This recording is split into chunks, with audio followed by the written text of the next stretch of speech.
A $2 million no-bid cash injection appearing on a prosecutor's balance sheet at the precise moment she launches a high-stakes RICO investigation isn't an administrative coincidence. It is a forensic smoking gun that suggests the internal controls of our judicial system have been bypassed to fund a coordinated transaction of lawfare against a political rival. Why is November 18th significant? That is the day that Jack Smith was appointed special counsel. That was the same day that Matthew Colangelo resigned from the Department of Justice and left to lead the prosecution against President Trump with Alvin Bragg in New York. And it's the same day that Nathan Wade was on the phone with the White House for 8 hours. We now know what we suspected, that the White House waived the executive privilege for President Trump that has traditionally always been held. We knew they waived it for Congress, but we now know, due to the documents released yesterday, that it was waived for Fani Willis as well. During this process, Mr. President, you're not going to believe this, but the White House contacted Fani Willis and asked her to submit for a competitive $2 million bid.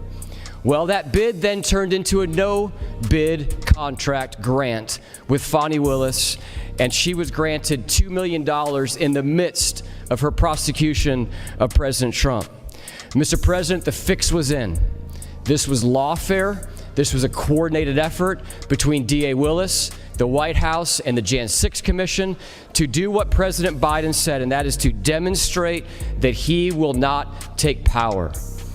The Senate has done great work in uncovering this. I'm glad that we finally have the documents to prove what we have always thought was the case. And Mr. President, sometimes the truth takes a minute to come out, but the truth is now out.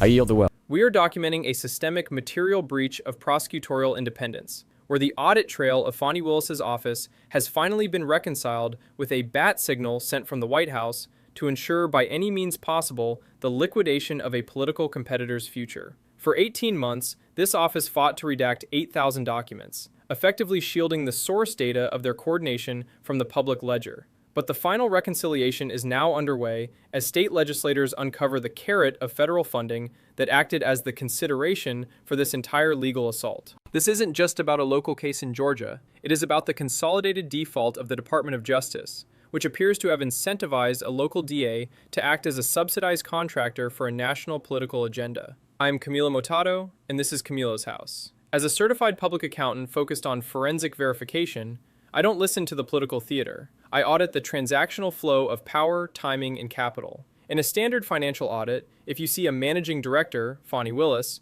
receive a sole source grant, the $2 million, from the parent company, the Biden DOJ, while she is probing a primary competitor, Donald Trump, you immediately flag the organization for systemic management fraud and conflict of interest. Today, we are performing a lawfare solvency audit on the Fulton County District Attorney's Office. We are analyzing the material timing of November 18th, a day that saw an unprecedented convergence of legal maneuvers, and the FBI discovery denial that has left the 2020 ballot ledger in a state of permanent opacity. We are documentation the moment the audit of truth finally caught up to the narrative of prosecution. The operational trigger for this crisis is the discovery of a no-bid $2 million grant awarded to Fani Willis's office by the Biden Justice Department. From an investigative standpoint, the materiality of this grant is found in its sole source nature. In government accounting, a competitive bid is the internal control that ensures fair market value, and that the contract isn't a special favor. When the Justice Department invites a local DA,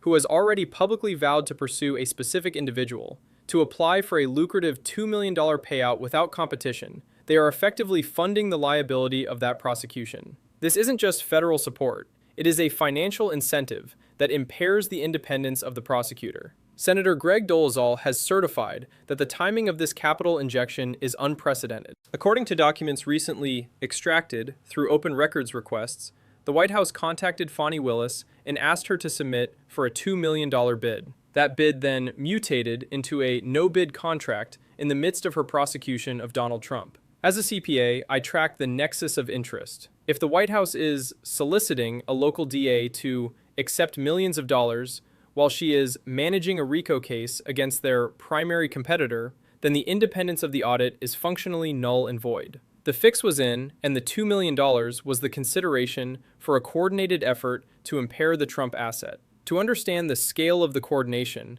we must perform a forensic timeline audit of November 18, 2022. In accounting, we look for significant events that occur on the same reporting date to identify related party transactions. On November 18th, Jack Smith was officially appointed special counsel by Merrick Garland to lead the federal prosecution against Trump. Matthew Colangelo, a senior DOJ official, resigned his post to join Alvin Bragg's office in New York, specifically to lead the local prosecution against the same target. Nathan Wade, Fani Willis's special prosecutor and personal related party, spent 8 hours on the phone with the White House. From a risk management perspective, the statistical probability of these events happening in isolation is nearly zero. This was a coordinated liquidation of the Trump brand. Nathan Wade's mass case of amnesia regarding an 8-hour business call is a material omission that impairs the public record. You don't have a single shift conversation with the White House unless you are reconciling the terms of a national lawfare strategy. Dolezal has disclosed that the White House waived the executive privilege for Fani Willis during this period, a sovereign privilege that is traditionally hedged against local DAs. This waiver was the regulatory green light for the Fulton County subsidiary to execute the audit on behalf of the White House parent company. The 8,000 documents that Fani Willis fought for 18 months to redact are the primary source data for this investigation. In a hostile audit, the auditee will always try to block access to the detailed ledger to prevent the discovery of material breaches. Willis took her resistance to the audit all the way to the state Supreme Court, but the information leak has already begun. These documents prove systemic coordination with the Jan 6 Commission and the DOJ. They reveal that the Trump RICO case was not a local decision born of Georgia evidence, but a coordinated transaction designed to fulfill the bat signal sent by Joe Biden on November 13th, where he promised to ensure by any means possible that Trump would not return to power. Fani Willis's office has been operating as a vendor for a federal political objective. While the Senate audit is finding the receipts in Atlanta, the federal judiciary is attempting to seal the ledger of the 2020 ballot seizure. U.S. District Judge J.P. Boulay issued a ruling this week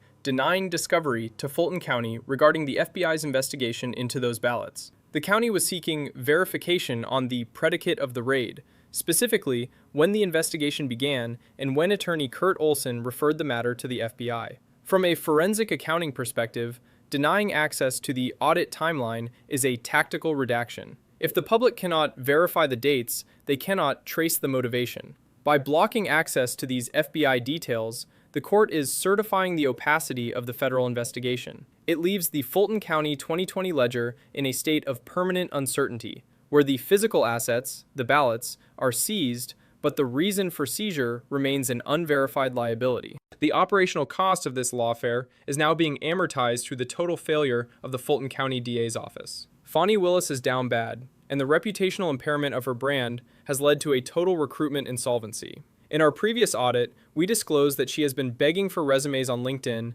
and scraping the bottom of the barrel to find passionate prosecutors. The hiring of Sharmella Williams, the disgraced judge recommended for removal for jailing witnesses without authority, is the visual proof of a failed management strategy. When a managing director, Fani, can only acquire assets that are delisted by the state Supreme Court, her operational quality has defaulted. Her budget is shot, her staff is resigning, and she can't even staff the courtroom properly. The idea that this lawfare hasn't had an effect is a material misstatement. It has impaired her ability to function, diluted her influence, and liquidated her goodwill across the state. Willis's budget is shot, her staff is resigning, and her fiduciary standing with the county commission is insolvent. She is no longer seen as an independent arbiter of justice, but as a subsidized contractor for a federal political project. The Senate committee, led by Dolezal, is the final closing auditor that will determine if these dirty deeds constitute a criminal pay-for-play.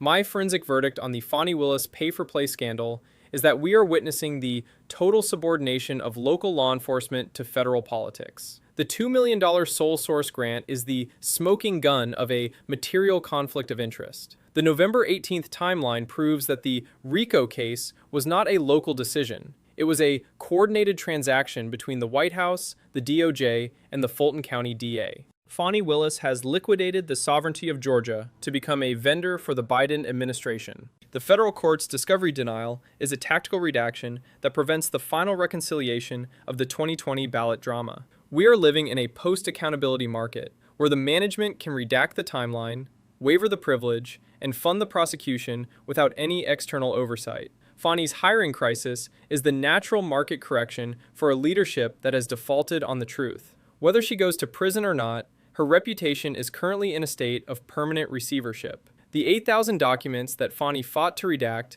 are the key to the audit. They prove the coordination that the Jan 6 committee and the White House have systemically denied. The truth took a minute to surface, but as Senator Dolezal noted, the fix was in from the start. We are looking at a management team in Washington and Atlanta that has jointly and severally impaired the rule of law. I want to hear from you. Is the $2 million no-bid grant a necessary resource, or the consideration for a criminal pay-for-play? Does the 8-hour White House call by Nathan Wade certify the coordination, or was it just another case of amnesia? Let me know in the comments. Your perspective is the only audit that matters when the independence of the prosecutor and the integrity of your vote are sitting on the negotiation table. I am Camilo Motato, and this is Camilo's House. Subscribe to stay informed on the numbers, the laws, and the truth behind the headlines. Stay safe.